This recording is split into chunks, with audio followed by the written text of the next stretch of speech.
Okay, guys. So we'll continue.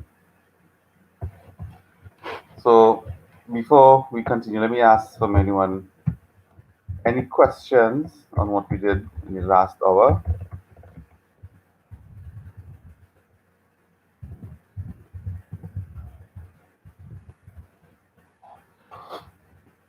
Any questions from anyone on it from the last hour of very important content?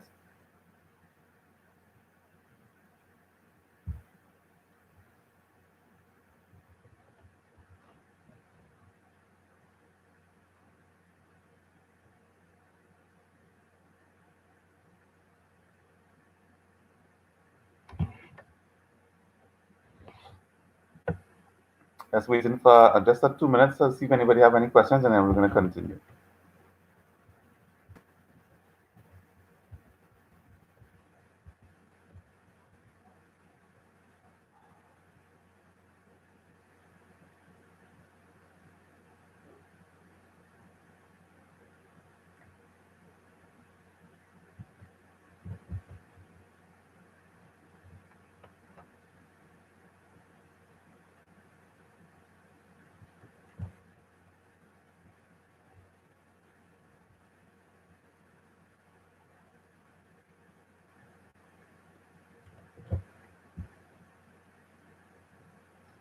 Shakila says no questions. All right, so we're gonna continue, and I'm just gonna touch on the last point that we did here, um, of why some managers feel, and I'm going to extend this as to why some organizations feel the inability to understand and adapt to the rapid pace of change around them. I'm going to give two examples of how, where, as a company, you can adapt to the rapid pace of change and still survive. And on the other hand, you don't adapt to the change and it leads to your demise. The example I'm giving that where you're not adapting and it leads to your demise is a company called Blockbuster.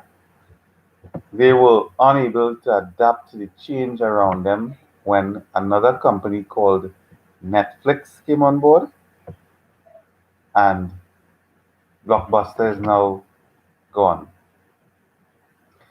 And an example of an organization that has adapted to the rapid pace of change would be the perfume companies that had a large stock of alcohol that adapted to the rapid pace of change in coronavirus pandemic, and they started to create hand sanitizer. So those are two examples of where you can do it wrong and where you can do it right. Lessons to learn. All right. Good. So we're moving on. So we're going to talk about management types, and on slide 6 and 7, even 6, 7, and 8. Sorry, we're going to see vertical management types and horizontal management types. So for your vertical management types, and this will be introducing you to the organization's chart, or what we call an organizational chart. I'm going to put it in here so you can do your own research, on looking up. And your organizational chart is going to show you your the your hierarchical structure and levels of management. And at the top of your team, you have your top managers, which is your executive, who are usually strategic.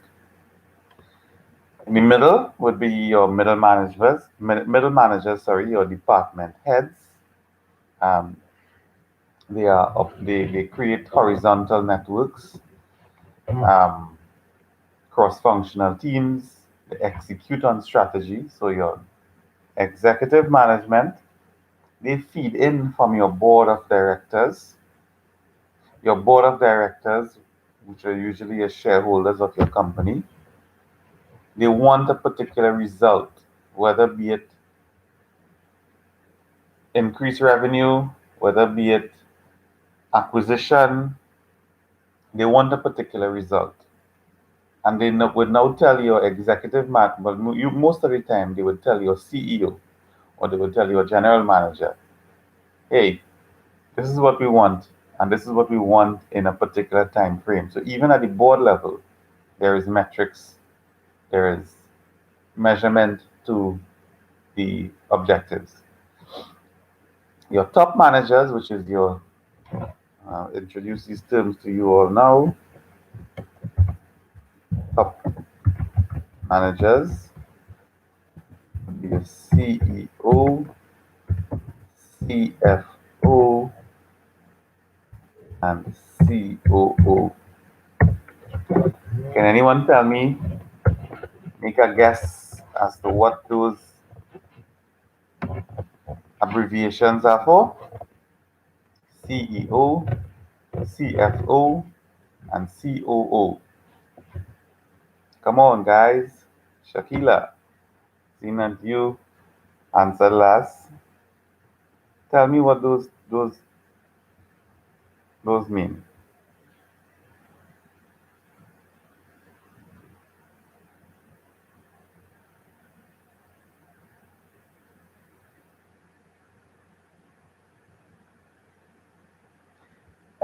Jahil says Executive Financial and Operations. Chief Executive Officer, Chief Financial Officer, and Chief Operations Officer. Very good. Very good. Very good, Jahil. Jahil's smoking on fire this morning. Perfect. So your CEO, your CFO, and your COO, they are part of what is known in management in management fields as the C-suite. They are your jefes.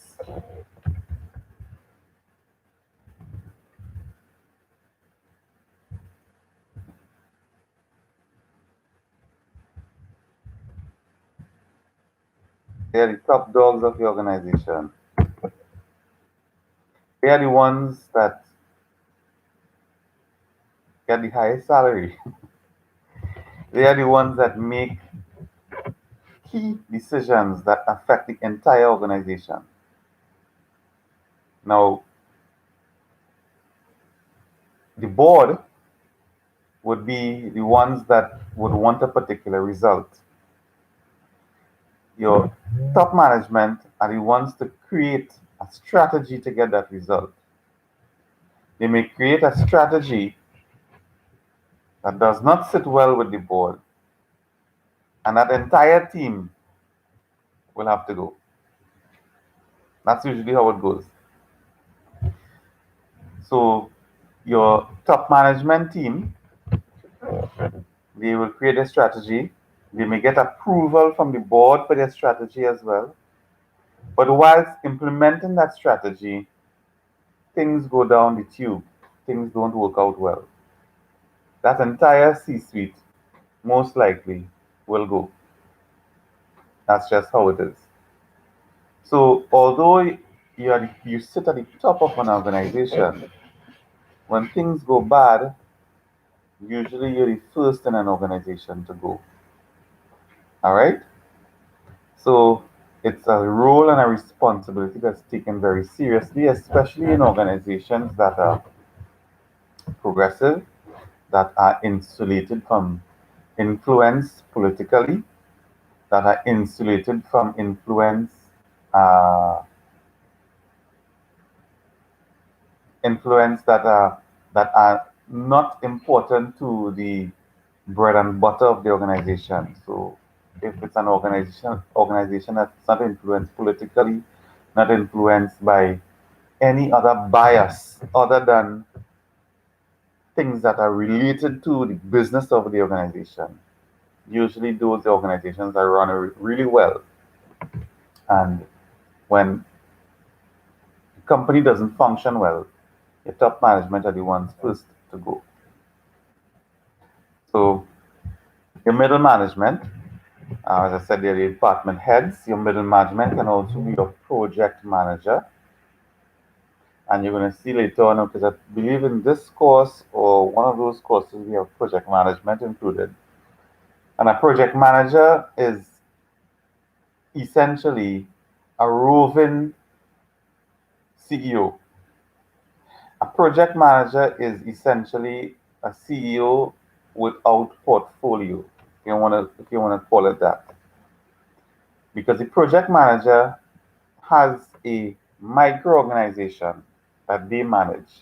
A project manager has a team of highly skilled professionals that they manage to get projects done. And you're going to see later on in the lectures that project management is actually the way that most companies go in which to get certain things done. That maybe it have to bypass unions, that may have to bypass certain hurdles that would present itself should they attempt to do something that might be radical and might be new. They go through the process of project management. Interim managers, subject matter experts or specialists in a specific area. So your hierarchical structure, your top management, your middle management, and then your operation management, as you're going to see in the next one. The first line manager on slide number 7, they are the ones that are tactical. They are directly, most times, interfacing with your customer base. The first line manager, they are directly responsible for the production of goods and services, and they supervise non managerial staff. First line managers are usually enforcers of rules and regulations specific to operations. Okay? So, first line managers are supervisors, they supervise non managerial staff, they enforce rules and regulations. So, understand how the hierarchical structure sits top, middle, first line. Okay? But that's your horizontal management types. And your vertical management types. Vertical management types. Your horizontal management types would be in any given row, it would be your horizontal management type.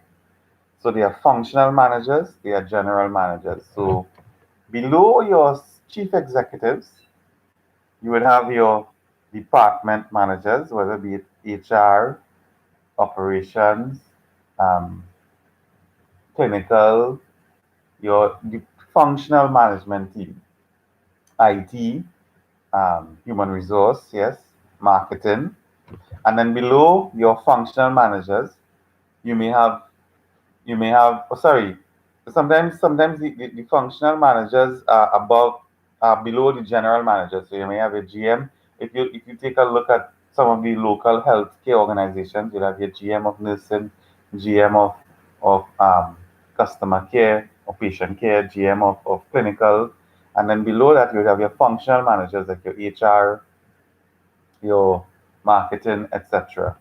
So horizontal management types versus vertical management types, they're both present in an organizational chart.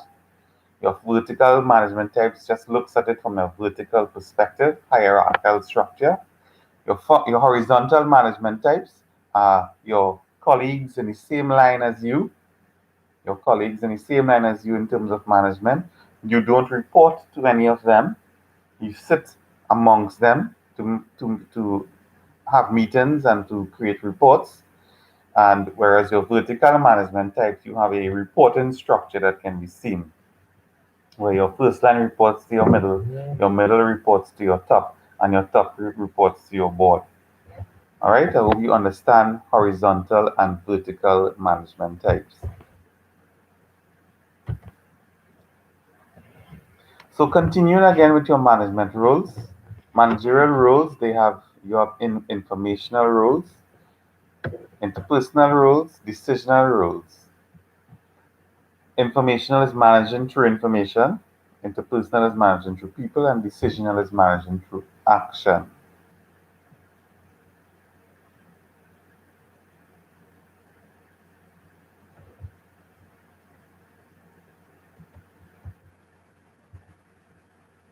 So we're going to look at now the old workplace and the new workplace, and this is going to lead into some of the historical perspective of management. And there are things that are from the old workplace that exist in the new workplace and will probably be existing in a new workplace for time to come.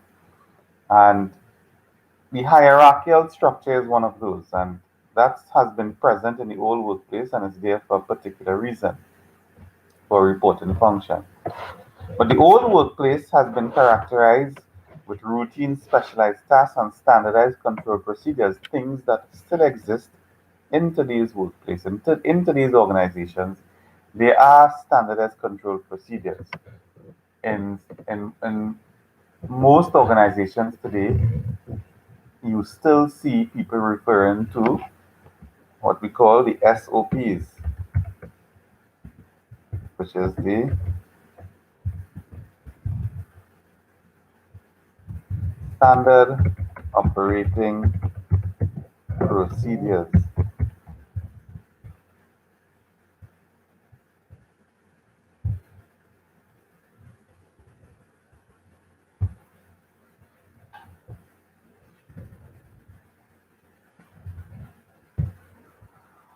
SOPs are standard operating procedures, and that feeds in from standardized control procedures.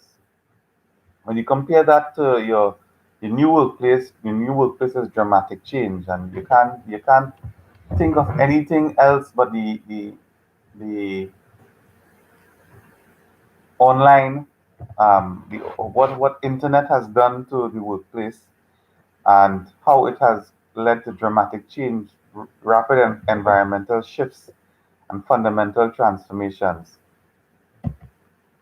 And you see here on slide 11, um, the things that the old workplace was known for and what your new workplace is known for. And your new workplace, many of you would be going into or would want to go into organizations that use new workplace type principles, uh, appealing to productivity. It's multi-ethnic, it's multi-gender. When I say multi-gender, I mean you have an equal amount of male and female employees versus in old workplaces it's more males, and in particular very old workplace more white males.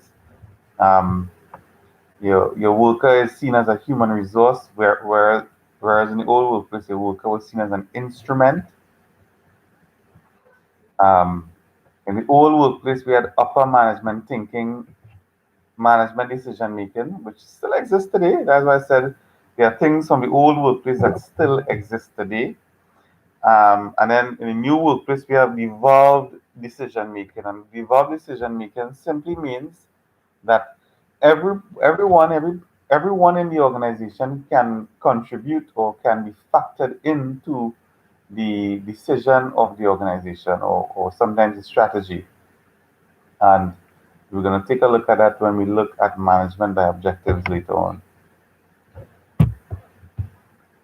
So continuing on, comparisons of the old workplace was very structured. The new workplace is very flexible.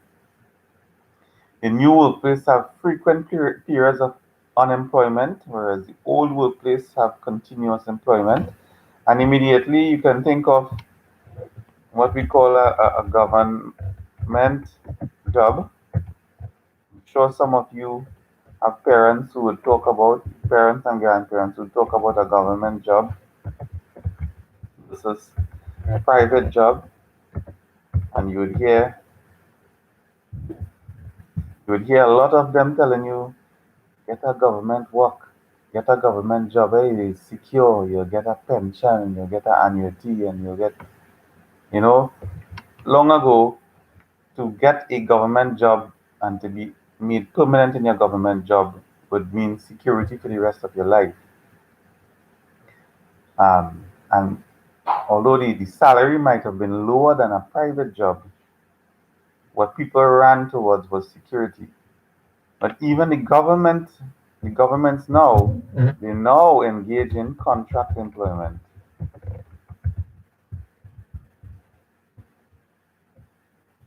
because it costs a lot.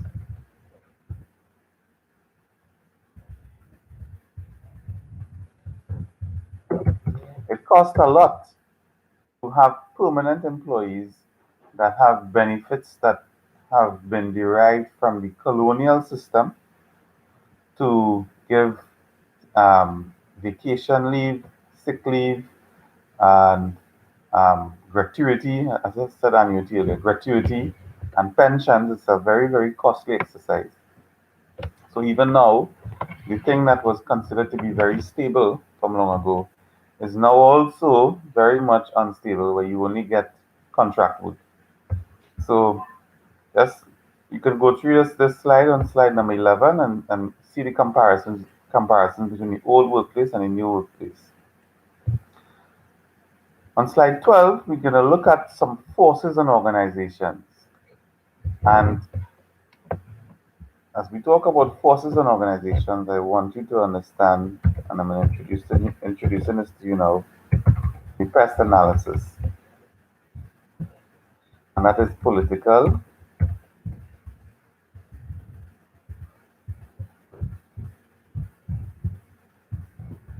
social, sorry,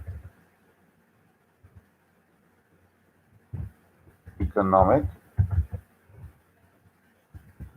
social,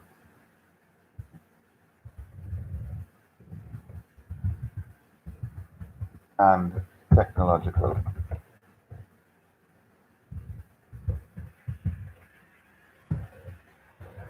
And this is also called your environmental analysis.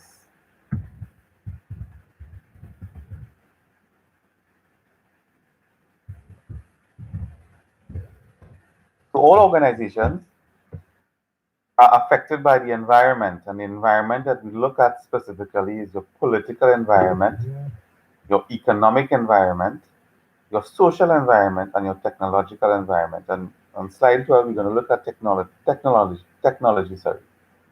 The internet. The internet has been a real game changer since just about 1994, 1995, when the World Wide Web was created.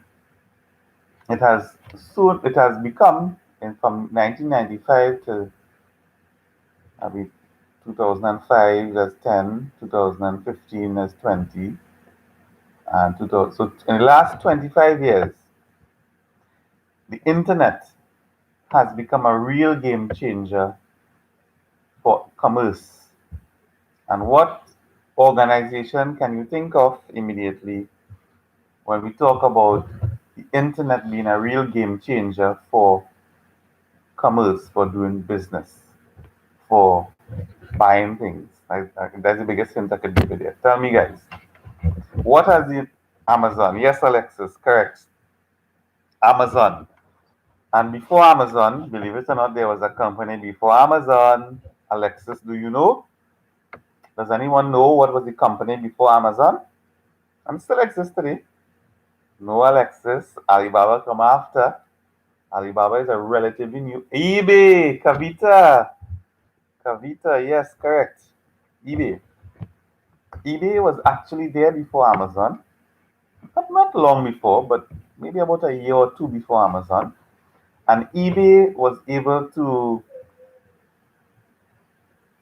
uh, put the world into a global marketplace, essentially.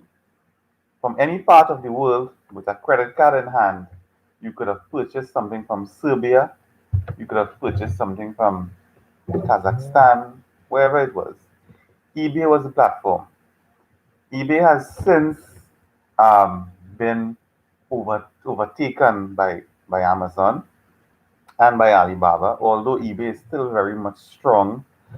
eBay actually is one of the first companies to use a payment um, a payment method.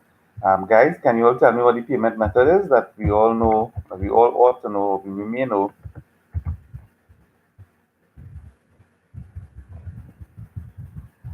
The payment method online. PayPal, Kavita, you're on point. Teresa, PayPal, okay. Kavita, like she come out to hit some sixes this morning. Yes, PayPal. PayPal has been introduced by eBay, and since we're going so good, and you guys seem to really know all of this so well, who was the co-creator of PayPal? Tell me, who was the co-creator of PayPal? I'd like to know. Kavita, let me see. Let me see if you know it. You all probably Googling very quick. Let me see who gets the answer. Um, yes, you're correct. You're very correct. Elon Musk. Very correct. Very correct. Elon Musk. And for those of you who don't know, Elon Musk is one of the world's billionaires, and he has he is the founder and creator of the electric vehicle company called Tesla, and he's also the founder of another company called SpaceX. And SpaceX, amongst other competing businesses, would like to take humans from Earth out of space into Mars, and they are actively looking at inhabiting Mars. There's another one from Richard Branson, which is Virgin Galactic,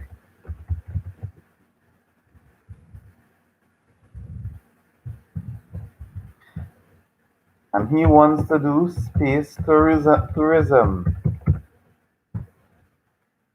So, yes, technology and the internet has really dramatically changed organizations. I have another question. What internet organization has changed the way we get entertainment? What internet organization has changed the way in which we get entertainment? I'll just leave it as entertainment on a broad perspective. Let me see if you all can give me some answers. What internet organization has really drastically changed the way we get entertainment? YouTube, yes, Leandra, we're using it right now. YouTube. I was thinking, yes, yes, Jahil, Netflix. So you're right. So Netflix actually initially was that organization, and YouTube would have been there before Netflix, as you all would know. But it's really interesting, and these are some questions that I'd love to create and formulate and ask you for your exams, but I don't know. So YouTube has been there.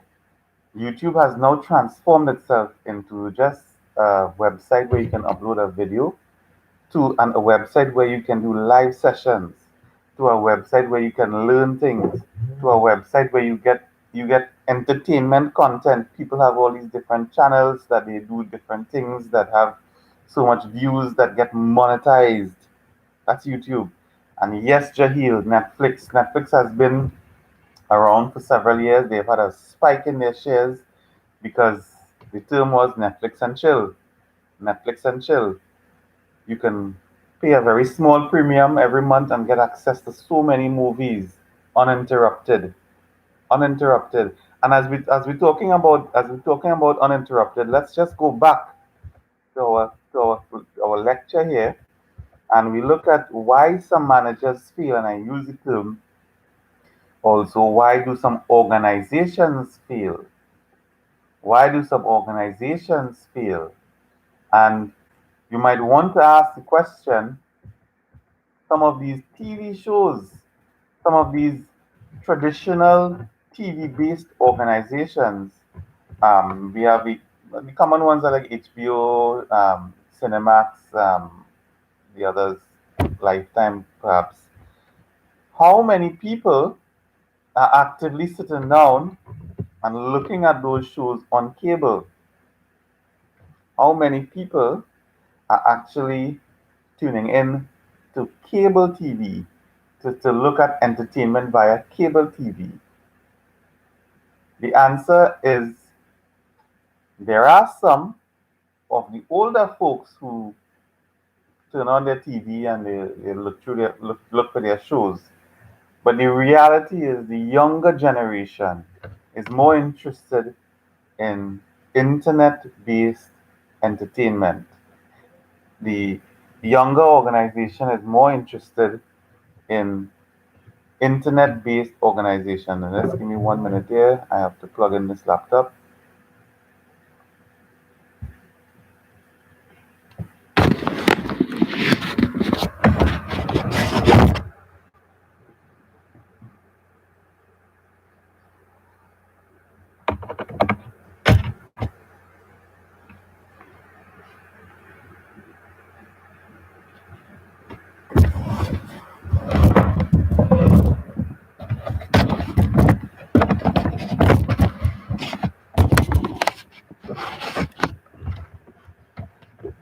All right, I think we should be back on. Yes. So the younger folks are more interested in internet-based entertainment. So you would see the cable networks would be suffering some more for users because everything is online. People stream, they prefer to stream stuff, prefer to look at it on YouTube without advertisements, and this is a disrupting agent for how we normally advertise. We would normally advertise heavily on your traditional TV shows, um, but these advertisers need to realize quickly that there isn't much market share looking at traditional TV, and your customers are now looking at things like YouTube. Well, there's no advertising on Netflix, but YouTube has heavy advertising, and there's another organization that provides entertainment for us folks. I'm sure you all can tell me what the name of that organization is. Anyone want to tell me what the name of that internet-based organization is? It's an app. Tell me what that organization is.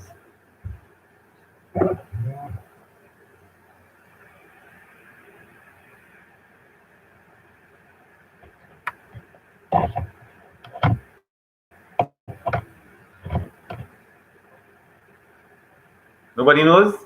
Hulu?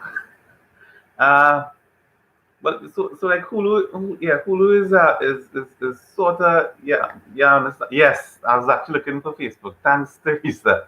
But Kavita, yes, Hulu is like another app that people use for entertainment. I'm not too familiar with Hulu if it has an advertising component, but I know Facebook certainly does. And I know that YouTube definitely uses a lot of advertisements. I know in the middle of a YouTube video, especially if it's a really strong channel that's highly monetized, you're going to get a lot of ads coming through. So that's where I'm saying all of this for you to appreciate and understand when there are shifts in trends, where there are your environmental analysis of your organization is going to show how technology is affecting your organization and access to technology. So we know that the large giants like Google and others, I believe Facebook is actually, imagine these guys are so big that Facebook is actually paying for transatlantic cable under the sea to connect Europe and the USA. Facebook, we all know Facebook is a very wealthy company. So they are doing things that even the traditional telecommunications companies simply Kavita Ramkisoon. Oh wait, so we have to Kavita Ramkisoon. Instagram also. Yes. Facebook owns Instagram. Yes, correct. Okay, yes. Facebook does own Instagram. They also own WhatsApp, and they own some other things that I'm not too up to be certain. So yes, Instagram as well. Um, and we can call Instagram a Facebook platform. So as I was saying, so Facebook is trying to make physical connections. So they have so how it is right now is um, there are companies that pay for the use of telecommunications lines. Facebook wants its own line that connects Europe and the US, and they want it for their own use. And I'm sure perhaps if the infrastructure is big enough, that they will also be um, taking rent money essentially for other companies to want to utilize their line. Google has been for several years experimenting on deploying mobile internet in areas that simply have no physical infrastructure for internet. And they've been doing it with, they've tried it with blimps. I know they have tried it with balloons, all sorts of innovative and what we would probably think crazy stuff to provide internet access to areas that traditionally didn't have access. The people in jungles, in deserts, and places that their economic um, output is low. They have been really, really trying to get internet access, easy and cheap internet access to these countries and these communities. So, yes, so technology, back to your technology, internet, digital networking, outsourcing, joint ventures. Technology does facilitate all of these things, alliances. Technology makes these things happen. The internet has been a huge disruptor, and I'm going to just put in that term. It's a buzzword that you should know. Disruptor. When you do your readings online and you look at Forbes magazine and all of those management online magazines, you're going to see the term disruptor. So a disruptor simply is something that has caused a disruption in the normal operation, something that has disrupted the status quo. The status quo, let me put that in as well. The status quo is that which is the norm, that which is the thing that is expected or taken for granted that will always be there. So disruptors affect the status quo. And the status quo, if it is they don't recognize this early enough, they will be out in the wilderness. So technology has effects on organizations. Um, as I said, with the internet, with digital networking, and it leads. And another force on organization is globalization. And with technology, globalization now becomes even more so an issue. Outsourcing, the low cost of production in China, and can we name some other countries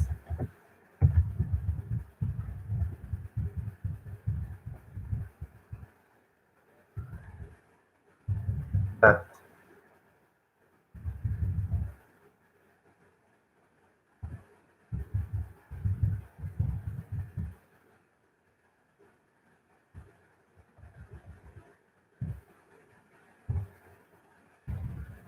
name me some other countries that people outsource to? China is one. We all know that. You all, well, maybe you all don't know, but I'll tell you now. China has embarked on a very ambitious strategy several decades ago. Brazil, yes, yes, you're correct. Brazil is one. That's a good one. We'll take that. Jahil. Anybody else? Give me some other countries.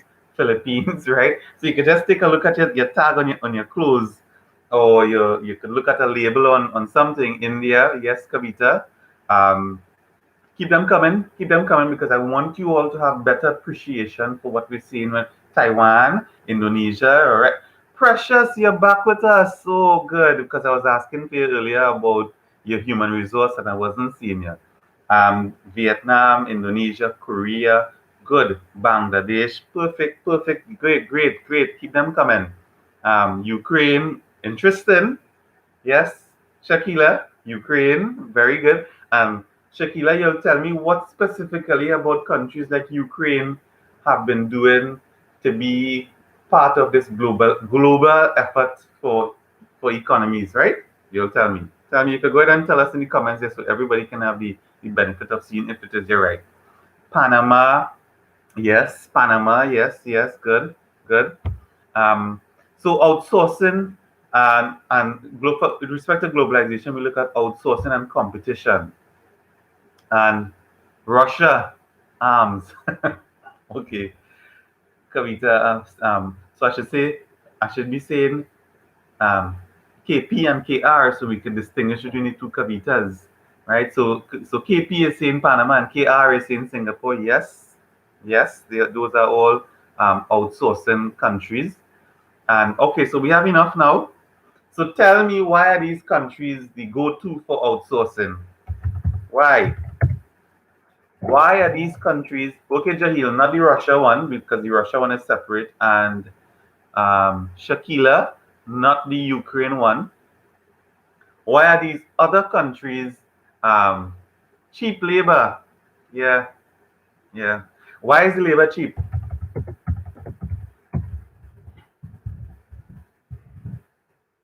Why is the labor cheap? KP says cheap labor too. Yes. Teresa says cheaper and mass production. Yeah. Okay, Teresa, just to get it in perspective, there is mass production. Why? We know that it's cheaper because the labor is cheap. Tell us some more what you mean by mass production. KP says plenty human resource. Precious. Yes, Precious says overly populated. Value of the dollar there. Value of the dollar there is very, very good, Jahil. Very good. The value of their dollar. And yes, so you are all correct. Because these countries are very populated, exchange rate also, yes, Alexis. So that exchange rate ties into the value of the dollar, right? Yes. So you all are all very correct. You have we'll use China, right?